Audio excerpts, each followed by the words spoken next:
Here's a conundrum for you before we begin this week's ups and downs. Seth Rollins' punishment for getting involved in the main event last week was to have a wrestling match. You know, that thing he does for a living. That's like your punishment at work being do more of your job. Okay. It's Tuesday though, so it's time to turn our attentions to what was good and bad on Monday Night Raw. An up means we're happy, and a down means we're sad. And you can then go over to WhatCulture.com and read the article by Scott Coulson that this whole thing is based on. I'm Simon from WhatCulture, and I'm about to get up so I can get down.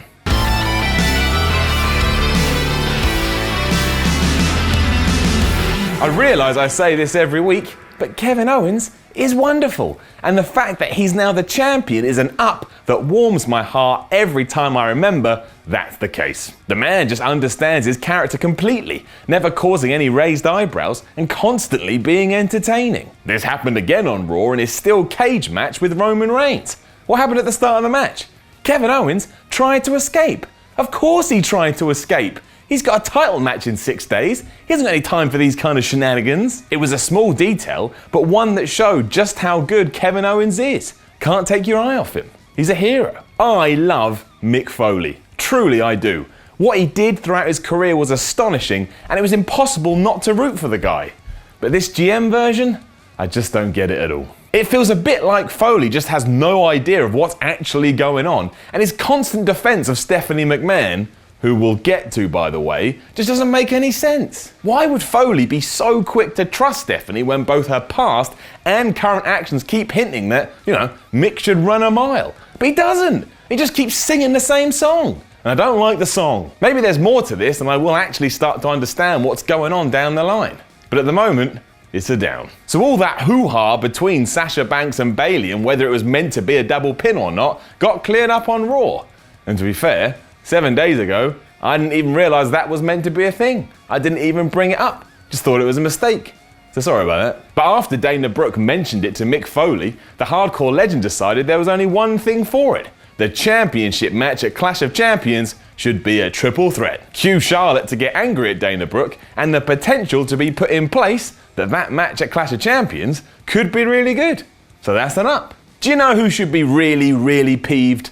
Sheamus and Cesaro. Cesaro tied up their best of 7 series this week on Raw, and while by this point we've seen these two wrestle more than enough, I'm actually excited to see the finale at Clash of Champions. I think they've both done really well with the hand they've been dealt. But look at what the two have been forced to go through just to earn a title shot. And we don't even know what title it's for. I mean, I doubt it's for the World Championship, so you've got to assume it's for the US one. To get that though, Sheamus and Cesaro have had to pummel each other for weeks, as opposed to, Roman Reigns who just keeps getting handed these shots on a whim. Know where you stand, boys. Know where you stand. Down. I'm torn. Right down the middle. I'm gonna go with an up, but a large part of me wants to give this next segment a down. However, on Raw, Bayley did suffer another loss when she took the fall in the tag match between Charlotte and Dana Brooke and herself and Sasha Banks. It's true that in NXT, this is how her character got established. She was the lovable underdog, and to be the underdog, you've got to lose a lot. 'Cause if you don't lose, you're not an underdog. But twice in 2 weeks? I don't know, man. And what if she then loses at the pay-per-view? That's 3 times in a row. And if she does win the title, that just feels a bit too anticlimactic. Doesn't add up at all. It's the benefit of the doubt for now though, but I'm unsure. Do you know why that 10-man tag team match happened on Raw this week? Because everybody was just there.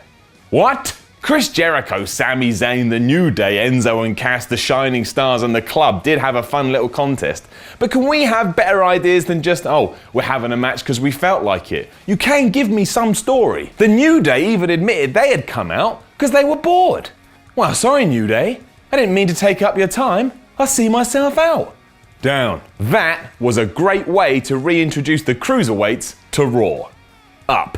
Not only did Brian Kendrick, Rich Swann, Grand Metalik and Cedric Alexander have a great match, but they were given time and it meant something. Whoever won was going to become the #1 contender for TJ Perkins' title. Perfect. Exciting. Lovely. Thank you, WWE. I enjoyed that. Now definitely don't get a few weeks down the line and start booking them in 2-minute matches which don't make any sense. Or job them out.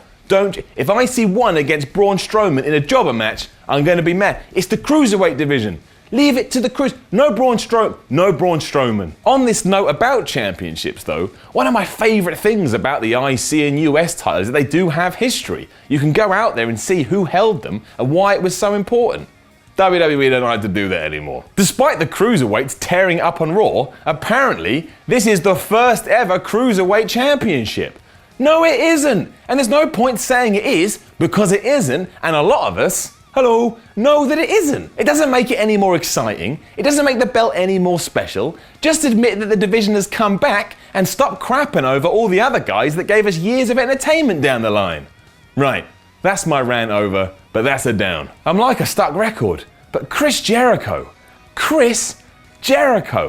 you are the best thing in wrestling right now. Well, you and Matt Hardy. Jericho's list on Raw was fantastic. A callback to his 1004 holds routine from WCW. It was so good, I urge all of you out there right now to just go out there, find the segment and watch it. Also, Chris, I would love to be on the list of Jericho. It would be my honour. Quick shout out to Seth Rollins, whose journey to facedom continues to get better and better. Man knows what he's doing, he's got the moves to pull it off, and if it all keeps going in this direction, he could be a very, very successful good guy. He showed true fire after his match on Raw with Rusev when he launched himself from the announcer's table, and the crowd loved it. I mean, in reality, no one should be laying hands on Ruru, but it was pretty good. Now we just have to wait and see what's next. There's still a lot of work to be done, but Seth right now is killing it, and that is an up. Okay, Stephanie McMahon, here we go. Half face, half heel, all confusing, all of the time. I get that I'm supposed to be intrigued about where she lays her metaphorical hat, but it's just too much at times. At first she's supporting Mick Foley, then she's berating Seth Rollins, then she's bigging up Kevin Owens. It's all so confusing, and I can't keep up. Which is ironic really, as this is definitely a down. Ooh, sick burn. Seriously though, I get that a few weeks down the line this could all make sense and I look like an idiot, but I don't enjoy it on Raw. I'm like, do I like you or do I not like you? Just pick one, because it makes everyone else around her look stupid. I thought this was a good go-home show for Clash of Champions, and while I've been enjoying SmackDown more week to week, I'm actually more excited about this pay-per-view than I was Backlash. So that's something. Does Triple H turn up in the main event? I'd say so, and then we get that fallout on the following night's Raw. That's not a bad week's worth of wrestling. Now make sure to leave a comment below and let us know what you thought of Raw, and then don't forget to like, share and subscribe, because it's YouTube land and that's what we should all do. You can even come follow me on Twitter at SimonMiller316. I'm Simon from WhatCulture, and I really hope nobody loses their championship at Clash of Champions. I like Charlotte, I like Rusev, and I like Kevin Owens. I don't really care what happens to the New Day, and the Cruiserweights are so new you can kind of do what you want, but still, don't do it.